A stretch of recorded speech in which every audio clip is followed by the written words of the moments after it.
Por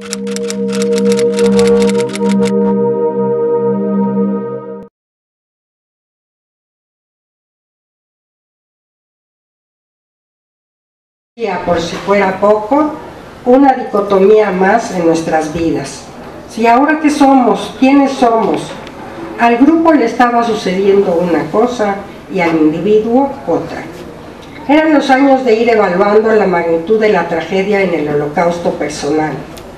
Cada familia hacía el recuento de los daños sin explicitarlos. No estaban los datos completos para reorganizar mentalmente el caos emocional. Las conductas anormales fueron los síntomas apreciables mientras se gestaban las enfermedades invisibles. Mi mamá era sobreviviente y al llegar a México me inscribió en el colegio alemán von Humboldt para que pasara desapercibida. Es un testimonio anónimo. Otro de Irma Kravtsov dice: mi tío era ingeniero, una persona normal, hizo dinero con su trabajo y formó una familia. Cuando se enteró de las matanzas del Holocausto y del triste destino de su familia, se trastornó. Tenía 4 hijos y dijo que a ellos no les iba a pasar lo mismo. Así que los metió a un convento y se volvieron monaguillos. La mamá pudo rescatar al más chiquito porque todavía era un bebé y es el único que sigue siendo judío. Sabíamos que Israel nos convertía en judíos orgullosos, como decía el escritor Salomón Kahn. Podíamos caminar con la espalda erguida, ahora teníamos una patria en donde refugiarnos en caso de emergencia como pueblo perseguido. Pero yo, como muchas otras niñas y niños, con toda la información sin procesar, no pensaba irme por lo pronto a Israel con la culpa que esto genera, un sentimiento que paulatinamente se volvería familiar. La incipiente permanencia se resquebrajaba. Éramos finalmente una generación con la posibilidad de concretar lo que cientos de otras solo soñaron por siglos.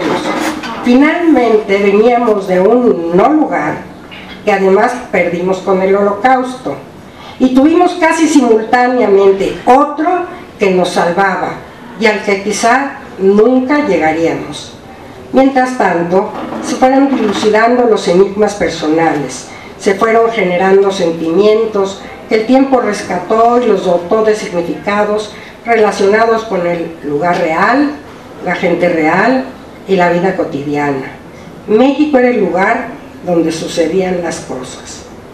Esta reconstrucción polifónica de testimonios, críticas y textos literarios podría tender un puente de conocimiento con la sociedad receptora mexicana, entre la cual creció esta generación, en la que ha tomado parte y a la que le ha hecho aportaciones desde diferentes posiciones profesionales, comerciales o artísticas y literarias, permitiéndole a esta, a la sociedad mayoritaria, descubrirla y comprenderla desde el lugar donde el ser judío sea solamente un rasgo más en la composición heterogénea de la identidad nacional, como lo entiende Guillermo Bonfil Batalla.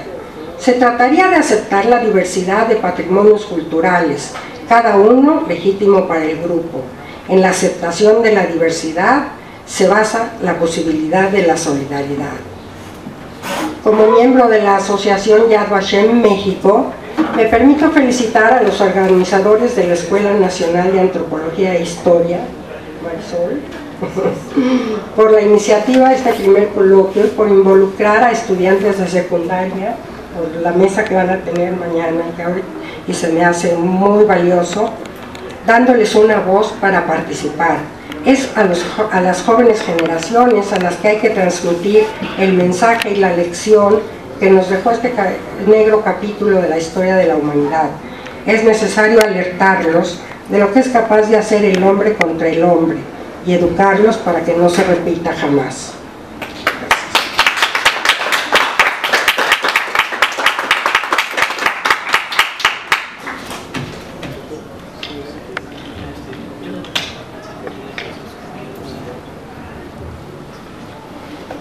Muy bien, vamos con la siguiente ponencia, que se titula El nacionalsocialismo no es un artículo y su papel como difusora de la conservación de la germanidad en México en la periodización de 1931. Algunos datos que son muy importantes. La Organización para el Extranjero. ¿Qué sabemos acerca de la Organización para el Extranjero? Prácticamente desde hace 3 años que comencé mi investigación acerca de los alemanes en México y sobre el nacionalsocialismo fuera de Alemania, me percaté que gran parte de la bibliografía está en alemán. En la década de los 50, 60, 70 se publicaron varios libros que nunca han sido traducidos, bueno, no han sido traducidos al inglés, mucho menos al español. Y bueno, pues este poco entendimiento del nazismo fuera de Alemania y de cómo es que la comunidad alemana, pues como una parte de los alemanes en México se autodenominaron comunidad alemana, porque no todos los alemanes se sentían como miembros de una comunidad o de un cierto grupo homogéneo, como lo vamos a ver más adelante. Entonces, en 1977, el estadounidense Donald McKay publicó su excelente libro The Swastika Outside Germany, que está en inglés, publicado por la Kent University Press, de 1977. Pero en 1968 se publicó una obra que es monumental para poder entenderlo, es muy importante para poder entender la política exterior nacional socialista. Este libro es del historiador alemán, que todavía vive, Hans Adolf Jacobsen. Este libro se llama Nationalsozialistische Außenpolitik, 1933 de 1938, que significa la política exterior nacional socialista de 1933 a 1938. En este aspecto, Jacobsen habla acerca de dos departamentos dentro de la política exterior alemana. Primero, el Ministerio de Exteriores alemán, el Auswärtige Amt. Este departamento que se encargó precisamente de llevar a cabo las relaciones con los diferentes países alrededor del mundo, incluyendo los países de América Latina y desde luego México. Pero por otra parte, los alemanes se enfocaron en tratar de difundir la ideología nacionalsocialista sobre los alemanes que vivían fuera de Alemania, fuera del Reich. Tratar de nazificarlos a través de una Gleichschaltung, es decir, a través de una coordinación, a través de una nivelación, para que estos alemanes en un cierto momento se convirtieran en nacionalsocialistas. Bueno, a lo largo de la década de los 70 y de los 80 se publicaron algunos libros muy interesantes, voy a destacar solamente algunos. En 1976, el historiador alemán Klaus Volland publicó su excelente libro Das Dritte Reich und Mexiko, Studien zur Entwicklung des deutsch-mexikanischen Verhältnisses 1933-1942 unter besonderer Berücksichtigung der Weltpolitik. Bueno, este es un poco un libro que desde luego es muy importante, está en alemán, pero la publicación es de 1976, o sea, este libro salió en 1976 y para nada se conoce en México. Y es muy importante porque el autor destaca las relaciones que hubo entre México y Alemania en la cuestión petrolera, ¿no? Sobre todo hoy en día, todo este tipo de cosas que se comentan en torno a lo que sucede con el petróleo, ¿no? Cárdenas, desde luego, generalmente se conoce como un héroe, etcétera, etcétera, pero no se conocen todavía las características interesantes, bueno, que provocaron de una cierta manera este acercamiento con Alemania, ¿no? Porque en 1938, ¿sí?, México y Alemania ya llevaban muchísimos años de tener relaciones, pero llevaban 4 años con el régimen nacionalsocialista de llevar a cabo un comercio muy importante. Desde 1936, Cárdenas, en sus memorias y en algunos documentos importantes, en fondos presidentes, etcétera, etcétera, encontré datos muy importantes sobre que él estaba muy interesado en conseguir un apoyo de Alemania, ¿no? Muy importante desde luego, porque este comercio se conoció como comercio de compensación y bueno, nunca se destaca esta relación que hubo con Alemania. De hecho, en 1937, Cárdenas envía a un ministro a Alemania a mejorar, o bueno, más bien a pactar con los alemanes un mejoramiento en las relaciones económicas, ¿no? Y ahí hubo una entrevista con el mismo Adolf Hitler, ¿no? Más adelante voy a mencionar algunos de los datos importantes en este aspecto. Otro de los libros que es fundamental se publicó en 1996 y es del historiador alemán Jürgen Müller, Nationalsozialismus in Lateinamerika, die Auslandsorganisation der Nationalsozialisten Deutschen Arbeiterpartei in Argentinien, Brasilien, Chile und Mexiko, 1931, 1945. Que significa el nacionalsocialismo en América Latina, la organización para el extranjero del Partido Nacional Socialista de los Trabajadores Alemanes en Argentina, Brasil, Chile y México, de 1931 a 1945. Recomiendo mucho un artículo de este autor que está en español, porque este fue producto de su tesis de doctorado en la Universidad de Heidelberg. Hay un artículo que está en español que se llama El Partido Nazi en México, Historia y Percepciones, que se publicó en una revista muy interesante sobre estudios de América Latina. Está en línea para aquellos que quieran descargar el artículo o lo pueden leer en línea. En 1992 este autor publicó un artículo que me fascinó. Este artículo se llama Hitler, Latinoamérica und die Weltherrschaft. Hitler, América Latina y la conquista del mundo. Durante la década de los 30 y principios de los 40, los estadounidenses comenzaron a vincular las relaciones, o más bien este tipo de asimilación que los alemanes en el extranjero, sobre todo los de América Latina, estaban teniendo al momento de alinearse cada vez más con su patria, ¿no? Al momento de ver que, por ejemplo, en esta fotografía que se ve al fondo, es una concentración de alemanes, algunos marineros y algunas mujeres pertenecientes a las Deutsche Mädchen, la Liga de Muchachas Alemanas. Esta fotografía es de Tampico, ¿no? Sobre un barco muy importante que llegó ahí, uno en el Hamel, uno en Veracruz y el otro en Tampico. Las tripulaciones fueron enviadas al campo de internamiento de Perote y ahí salieron hasta que la guerra se terminó. Pero también los marineros alemanes formaron parte de la Organización para el Extranjero. Bueno, en 1998 el historiador alemán Friedrich Schüler publicó un libro en inglés que se llama Mexico Between Hitler and Roosevelt, Mexican Foreign Relations in the Age of Lázaro Cárdenas, 1934-1940, en donde habla precisamente sobre la cuestión petrolera y cosas muy interesantes. En 2010 publica otro libro que se conoce como Secret Wars and Secret Policies in the Americas, en donde habla sobre las comunidades alemanas en América Latina. Y me fascina este libro porque da puntos esenciales para poder entender por qué estos alemanes que vivían fuera de Alemania sintieron cierta simpatía por el nacionalsocialismo. Evidentemente los nazis encontraron el terreno abonado. Muchos alemanes que llegaron a México en el siglo XIX, sobre todo en la primera parte del siglo XX, sobre todo en los 20, llegaron con la finalidad de hacer un cierto negocio, ¿no? Hacer lo que prosperara, regresar a Alemania, casarse allá y traerse a la esposa.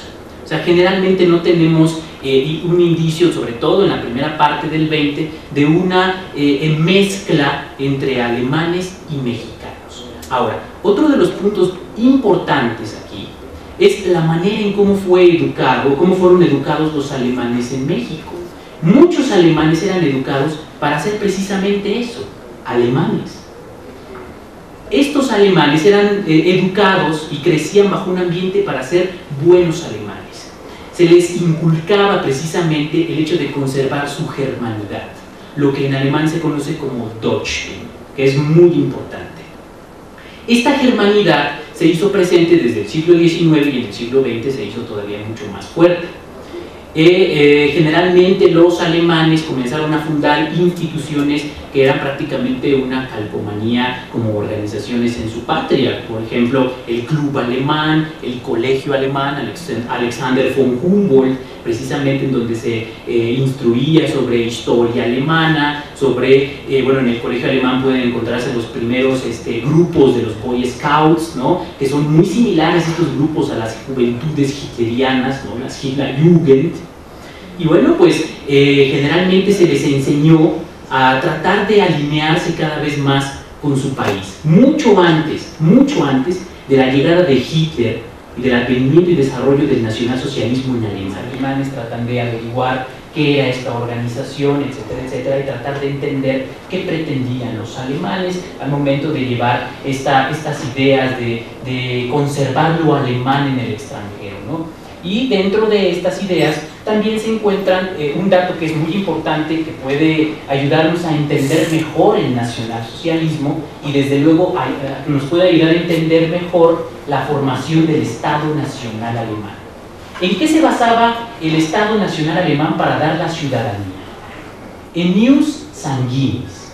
Generalmente las naciones, para determinar este tipo de nacionalidad, usan el ius solis, ¿no? Que, bueno, evidentemente el ius solis significa que el que nace en el país es ciudadano. Pero los alemanes, desde mucho antes de la llegada del nacionalsocialismo, empleó el ius sanguinis, es decir, que se es ciudadano alemán o se es completamente alemán aquel que es descendiente de alemanes, de sangre, no necesariamente el lugar donde se nace, ¿no? Que es algo muy importante. La educación que recibieron los alemanes en América Latina, desde luego, fue muy nacionalista. Durante la Primera Guerra Mundial, algunos alemanes que vivían en México enviaron, hubo muchos voluntarios para el frente de la Gran Guerra, hubo mujeres, por ejemplo, que ayudaron en el frente como enfermeras, ¿no? Y bueno, sobre todo esta primera generación de alemanes durante el siglo XIX, a finales del siglo XIX, evidentemente antes de que se fundara el colegio alemán Alexander von Humboldt, pues bueno, generalmente las familias alemanas preferían que sus hijos fueran instruidos por buenas institutrices alemanas. Los alemanes solían buscar pareja dentro de la propia comunidad. Generalmente hay muy pocos casos de mezcla con mexicanas o mexicanos, ¿no? La conservación de las relaciones exteriores, los censos generales de población, que no son de México y el Tercer Reich. Una de las tesis impresionantes sobre este periodo, parte de esta tesis se va a publicar en el segundo tomo del libro Los empresarios alemanes, el Tercer Reich y la oposición de derecha Cárdenas, que ya son dos tomos clásicos en el estudio de los alemanes en México. Entonces, Verena Radkau es una de los primeros historiadores en trabajar el diario de Kohlenberg. Sin embargo, no todo el diario ha sido trabajado y es muy interesante destacarlo aquí. La declaración que hizo Ruth von Kohlenberg ante la Secretaría de Relación, ante las autoridades estadounidenses. Después esta declaración llegó a manos del gobierno mexicano a través de la Secretaría de Relaciones Exteriores, ¿no? Esta es una fuente inédita hasta el momento, ¿no? O sea, conocer el punto de vista de Kohlenberg después de la guerra. En 1962, Friedrich Katz publicó un artículo que es uno de los primeros artículos en el estudio sobre este tema, algunos rasgos esenciales de la política del imperialismo alemán en América Latina, de 1898 a 1941. La primera edición está en alemán, después salió una edición en español, que de hecho puede consultarse en el libro Ensayos Mexicanos de Katz, ahí pueden encontrar este artículo que está en español y es muy bueno. Sin embargo, Katz aquí da algunos datos que no estaban del todo bien esclarecidos, ¿no? Sobre todo la forma en que Kohlenberg, como ministro, fue tratado después de la guerra, o sea, como embajador, cómo fue tratado después de la guerra por los estadounidenses, ¿no? En este aspecto, Kohlenberg señala que el gobierno estadounidense le ofreció precisamente, o más bien, él señala en esta declaración que no fue obligado, sin embargo, muchos alemanes después de la guerra pues no les quedaba de otra más que ir a declarar en Nuremberg, ¿no? Para comenzar quiero hacer algunas breves aclaraciones. El término holocausto, tal como voy a emplearlo en esta ocasión, se refiere a la persecución y asesinato de los judíos europeos durante la Segunda Guerra Mundial. Hago la aclaración porque si bien es cierto que los nazis, los nacionalsocialistas persiguieron y asesinaron a diversos grupos humanos, el término holocausto es el que se emplea específicamente para el caso de los judíos porque es la traducción, aunque no es una traducción muy precisa, del término Shoah, con el que se designa en el idioma hebreo al holocausto perpetrado contra el pueblo judío. Asimismo, debo aclarar que en el pensamiento contemporáneo se utiliza el término Auschwitz como sinónimo del Holocausto, probablemente lo sepan ya. Como saben, también Auschwitz es el más conocido de los campos de concentración y de exterminio, y por eso algunos autores lo utilizan aceptablemente como sinónimo del Holocausto. Así que, salvo aquellos casos en que explícitamente me refiera al campo de concentración, voy a emplear indistintamente el término Auschwitz como sinónimo del Holocausto. Quiero comenzar esta presentación con una pregunta que trataremos de responder en el transcurso de la conferencia. La pregunta es si acaso el Holocausto fue un episodio único en la historia de la humanidad, si hay alguna razón para considerar al Holocausto como un acontecimiento absolutamente singular. A grandes rasgos hay dos corrientes de pensamiento en torno a esta cuestión.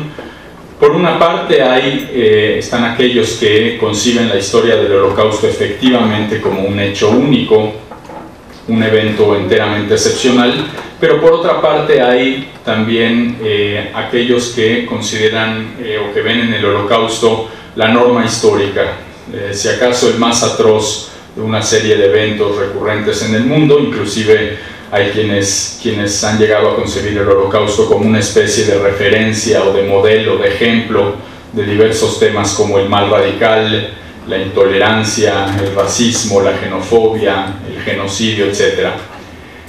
Y a decir verdad, ambos enfoques satisfacen distintas perspectivas del Holocausto, del estudio del Holocausto. La discusión acerca de la unicidad o de la singularidad del Holocausto es una discusión que se da exclusivamente en relación con este episodio, y es probable que algunos de ustedes tengan ya un enfoque determinado, pero siempre es conveniente echar luz sobre los argumentos en favor y en contra de la singularidad del Holocausto para entender de qué clase de crimen se trató y cómo podría prevenirse o en su defecto enfrentarse. Vamos a tratar en este espacio de tiempo de esclarecer cuáles son las distintas posiciones que se esgrimen en favor y en contra de la unicidad del Holocausto, de la singularidad del Holocausto. En favor de esta noción vamos a comenzar con el escritor Primo Levi, debido a los argumentos que Primo Levi enarbola en su obra acerca de la absoluta imposibilidad para entender propiamente el Holocausto. A diferencia de cualquier otro acontecimiento histórico del que se puede describir una causa, un motivo, una explicación por injustificada que sea, el Holocausto resulta absolutamente inexplicable porque, según dice, estas son palabras evidentemente de Primo Levi, más bien ideas de Primo Levi, porque comprenderlo, dice Primo Levi, es casi justificarlo. Pues para comprender, dice él, hace falta ponerse cuando menos por un momento en el papel del victimario, y eso, según Primo Levi, es virtualmente imposible. Elie Wiesel, sobreviviente del Holocausto y Premio Nobel de la Paz, también alude a lo inexplicable que resulta el Holocausto para reivindicar su singularidad, pero añade otro elemento que desde su perspectiva es tanto más peculiar. En el Holocausto el pueblo judío era el único pueblo condenado al exterminio total. A diferencia de otras víctimas de los nazis y por supuesto a diferencia de cualquier otro episodio de la historia, para el régimen nazi debían morir tanto los judíos de Alemania como los judíos de Noruega, como los judíos de Grecia y tantos otros países.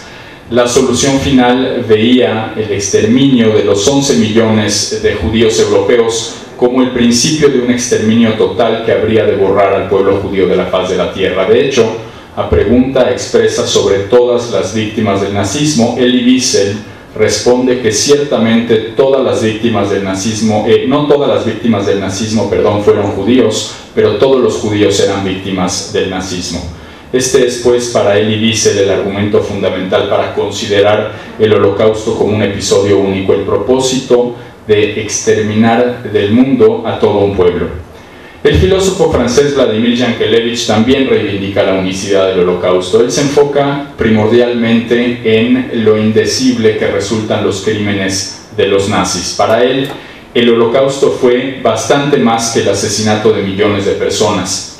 Yankelevich explica que durante la Segunda Guerra Mundial ciertamente hubo una violencia colosal con torturas y asesinatos de los que fueron víctimas millones de personas. En este sentido se refiere por ejemplo, a la resistencia francesa, a los combatientes en el campo de batalla o a los civiles capturados por los nazis, capturados en cualquiera de los dos bandos. Pero cuando se trata de los campos de concentración y de exterminio, Yankelevich apela a la singularidad de lo inefable.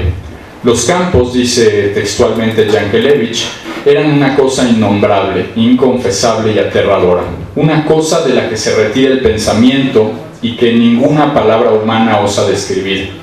Las orquestas tocaban Schubert mientras que se ahorcaba a los detenidos, se comercializaban los cabellos, se arrancaban los dientes de oro a los cadáveres. Esa cosa indecible que uno duda en llamar por su nombre se dice Auschwitz. Son palabras de Yankelevich.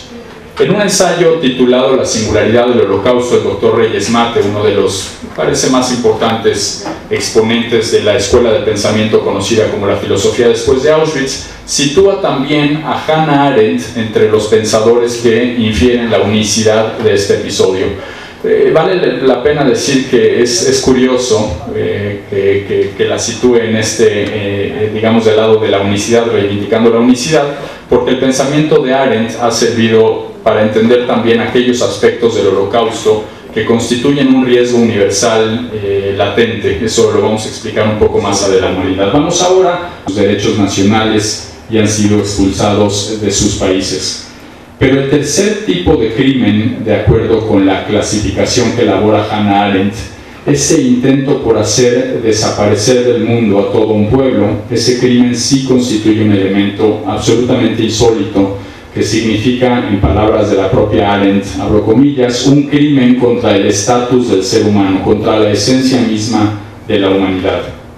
Ahora bien, hay también algunas posiciones en favor de esta singularidad o unicidad del Holocausto que son francamente extremas, porque inclusive se oponen a denominar genocidio a cualquier otro episodio en el ánimo de salvaguardar la absoluta particularidad del Holocausto. Sin detenerme en estas posiciones que, como ya decíamos, podríamos considerar un tanto extremas, esas serían a grandes rasgos las posiciones que privilegian la idea de que el Holocausto fue un acontecimiento único en la historia de la